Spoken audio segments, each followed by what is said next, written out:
What is up, and welcome to a very special edition of Worth Watch with me, Anthony Flores.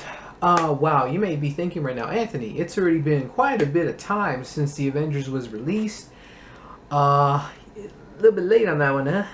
Nah, a little bit, just a little bit. You know what? It is what it is. The internet, of course, has more than enough said what is the general consensus about Avengers: Age of Ultron, but you know what? I do things on when I can do them outside of my job and everything, and family and life in general and everything. Yeah, I finally got some time at 1:30 in the morning to finally talk of this awesome movie. Got my Iron Man shirt on, got my Avengers themed stuff behind me there, so let's get started. Also, a very special mini giveaway at the end of this video, so stay tuned for that. You can win some nice goodies because, well, it kind of sucks when you get duplicates in mystery boxes because you can't return them. Thinking back on just some of the things I had to ask myself as I'm watching the movie, I'm just like, you know what? Is this a good film overall in terms of the sequels and the Marvel Cinematic Universe? It's definitely one of the best and better ones out there. It's not the best Marvel movie, I don't think, but it's still a damn good one. And the sequel, just seeing everybody come back, just one of the biggest things, I guess, what did I most enjoy about this movie? I asked myself, and number one, just everybody coming back. You know, just everybody: Robert Downey Jr., Chris Evans, Chris Hemsworth, Mark Ruffalo, Scarlett Johansson, Samuel L. Jackson, Jeremy Renner. Then all the newer people. James Spader as Ultron was a fucking fantastic addition to this cast. Just his voice, it just worked. Just his voice made the character that much more awesome. And of course, Paul Bettany going from just Jarvis to an actual physical role, playing Vision in this movie. And holy shit, what a damn good character. I cannot wait to see more of him. Overall, I didn't want to go into spoiler territory, but I figured a lot of people have already seen it so many times probably by now, so I'm going to say this is going to be the spoiler section overall. Quicksilver, I guess that's another question I wanted to ask myself, and just in preparation for this review, and just if he was better than the one in X-Men Days of Future Past, and I have to sadly say no. There wasn't enough time and just development for this character. Scarlet Witch and Quicksilver in this movie were great. They were fine, and Aaron Taylor Johnson, aka Kick-Ass, and the third Olsen twin, basically, Elizabeth Olsen, both of them did a great job. It's just, unfortunately, just too many characters when it comes to sequels like this. They were balanced enough, just enough to understand what the heck they're doing there, but you can definitely say that with them two, didn't get that much time as probably many of us would have hoped, and I hope to see him. Well, another spoiler here. Quicksilver, yeah. Yeah, there was a great payoff joke, I guess, in a way. Very bittersweet joke there about didn't see that coming, for those of you who have seen the movie. Yeah, didn't see that coming, because it felt like such a setup for Hawkeye, played by Jeremy Renner, to die in that scenes that kept going through, because we find out he has a family, played by Velma. The wife is played by Velma from Scooby-Doo, so that was interesting. I very much enjoyed they gave him a lot more development in this movie because he got the shaft in the first movie. So that was kind of cool. I very much enjoyed that. And the other thing I really loved was just Ultron. Finally, a fucking awesome villain. I still felt that his origin was a bit rushed, but I just, that was obviously just due to editing, I'm sure. But Ultron, man, I've learned to dig this character. I just love little catchphrases and everything that again, James Spader's voice. Ultron, man, just strings. There are no strings on me. I just love the way he says that. For that character, the opposite of Tony Stark, really wanting nothing but destruction, but he still had his witty sense of humor. That was a nice dynamic, a nice contrast. I very much enjoyed that. And dare I say, I very much enjoyed Ultron more than Loki in Avengers. Loki's a great villain. He's a damn good. Tom Hiddleston's done amazing work as the character, but I don't know what it was. I enjoyed Ultron and James Spader's performance a little bit, just a little bit more, just edging him out just a little bit. So, but that's just me. I could be in the very minority on that, but I enjoyed him a lot more than I thought I would. I guess going down from all the questions that basically did I enjoy the movie, we're gonna have to go with a little bit of negatives on this movie. First off, the biggest negative that I could just think about was what did I feel that was really just arguably the more disappointing part of the movie when it comes to big blockbusters like this, and that was because there was too many fucking great story arcs, whether it was through various visions that were given to the characters like Black Widow or Captain America dealing with just their stuff in their minds of how Black Widow was originally trained to be an assassin, a stone cold killer, and that fucked with her head quite a bit. And we saw a glimpse of that, but I kind of wish we would have saw more background to her. That was really awesome. Or Thor's situation, that's obviously meant to set up Thor 3, but still, it was interesting enough I want to know more.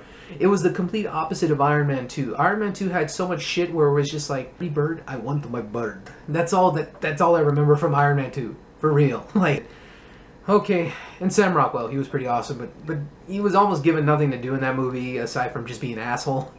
But anyways, I digress. I just thought that there was too many things going on in Iron Man 2. There were too much setup. In this case, there was a lot of setup, but it was good setup. I don't know how else to describe it other than that. Joss Whedon just knows how to do that. Give interesting enough setups, but then, you know, of course Marvel says, no, you gotta wait for that. You're gonna spoil shit for the next movies.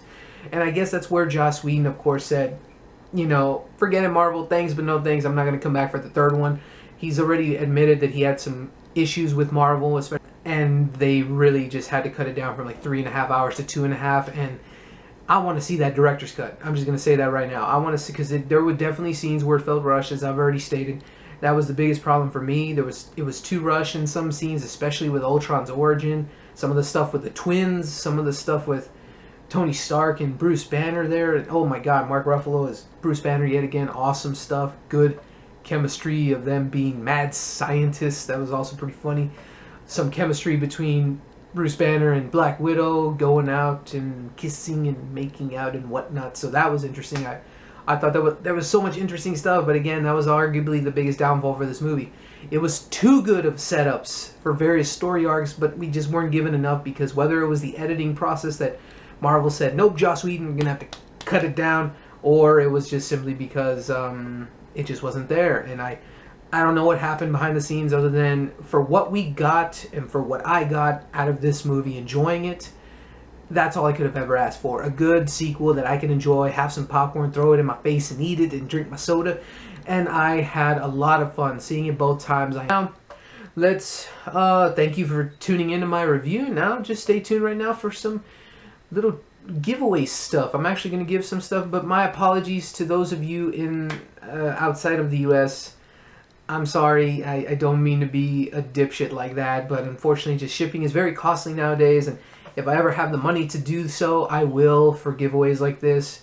When it comes to physical prizes, I will do my best to try another giveaway one day and actually be able to ship outside of the US. But for right now, I'm sorry, this is just for you guys in the US, or you in the US watching. So yeah, I just hope you enjoy this little bit of stuff. I want to give this away to give you an opportunity to just enjoy some cool free stuff from me. You'll win, and hope you, well, enter. First off, the biggest thing here is you have to be a subscriber. And if you want to like the video if you like, and answer the questions. And here's a way to also get another entry, is like my Facebook page and answer the question there as well. It can't be just a one-word answer either. And the biggest question is, and since this is starting off the summer blockbuster season, what is your most anticipated movie of this year? Not Avengers, because obviously it came and went at this point. But what is your most anticipated movie? It could be another summer blockbuster, could be another movie later this year. I don't care, whatever it is. What is your most anticipated movie for the rest of the year of 2015? So comment below for one entry, and if you want to get a second entry, go to my Facebook page, like that as well, and I'll type up the question there as well, and you can answer on the little question, who's it, what's it. So I'll do that there. So yeah, go for it. Answer the question below or on my Facebook page to get another second entry if you want. And the prizes are as follows. First, the third prize is a TV show I very much enjoyed as of late. I've checked it out recently, and it's pretty funny to me. You will have the opportunity to not, unfortunately, get the actual DVD copy here, but I did purchase this recently, Inside Amy Schumer. It's pretty hilarious. I very much enjoy her comedy. She's that very edgy kind of comic stuff. But anyways, if you enjoy her comedy, I will be giving away the Ultraviolet code for Seasons 1 and 2, so that'll be the third place prize. I picked up 2 of these Loyal Subjects figure boxes of Mighty Morphin Power Rangers. Now this is mine right here. It's a Goldar, and those of you who enjoy the character of Goldar from Mighty Morphin Power Rangers, you have your chance to win one right here. Again, I got a duplicate, but I think he's awesome. He's just very articulated all around. You can move the figure. He comes with his little sword accessory. I was kind of bummed I didn't at least get a Ranger, but you know what? I'm happy I'll be able to give this away to you all right now. So that'll be the second place prize right there. And the first place prize, since it's got to be something Avengers related, and I picked up a couple of these. I got Captain America recently, but the prize in the first place prize I will be giving away is a little mini bobblehead Hulk. Look at that. Him in his little Avengers pants. But yes, you will be getting this exact same figure. This is mine. I have it on my display here on my shelf, but they still come with their boxes and everything, so don't worry about that. They'll still be intact, and I'll ship them out that way. But if you win first place prize, there'll be that. And I'll be just doing it in random, and best of luck to you all. So thank you so much for tuning in, watching my review, and hope you enjoy trying to win something in this little contest. And thanks for entering, and thanks for liking, and everything else in between. So until next time, I'm Anthony Flores with Worth Watch, and keep going to the movies.